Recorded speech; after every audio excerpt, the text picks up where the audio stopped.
Israel Adesanya does not deserve to fight for the title next, ladies and gentlemen. For those of you guys that don't know, at UFC 305, they want to make it Dricus du Plessis versus Israel Adesanya. Dricus has already confirmed that he pretty much agreed to the terms and he wants to make it Dricus du Plessis versus Israel Adesanya. But I'm here to tell you guys, man, Israel Adesanya does not deserve it. He just doesn't freaking deserve it. But I wouldn't be surprised if that's the fight that we get, given the fact that the UFC aren't in the business of having fair fights. They're in the business of making bread. They're in the business of making that guap, that guacamole. They want to make that green, ladies and gentlemen. And of course, we know that Israel Adesanya, he's a huge draw for the UFC. And like I said, they're not in it for the fair fight. What's the fair fight? Having a Dricus du Plessis versus Sean Strickland 2.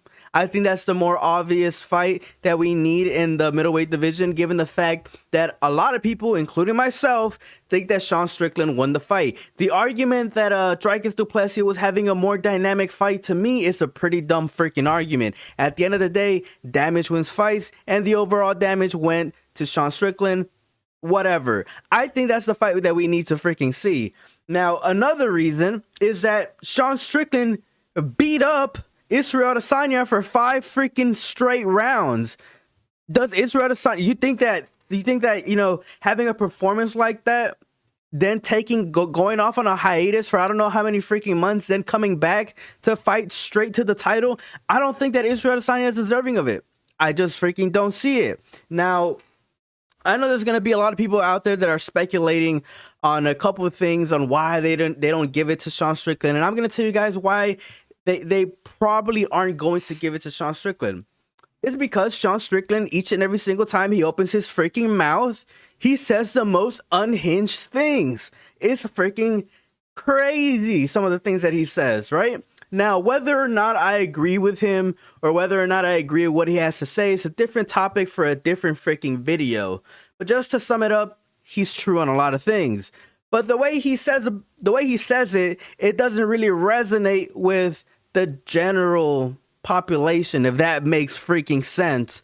Now, I think that the UFC kind of want to stray away a little bit with what Sean Strickland has to say, even though he is a very entertaining guy.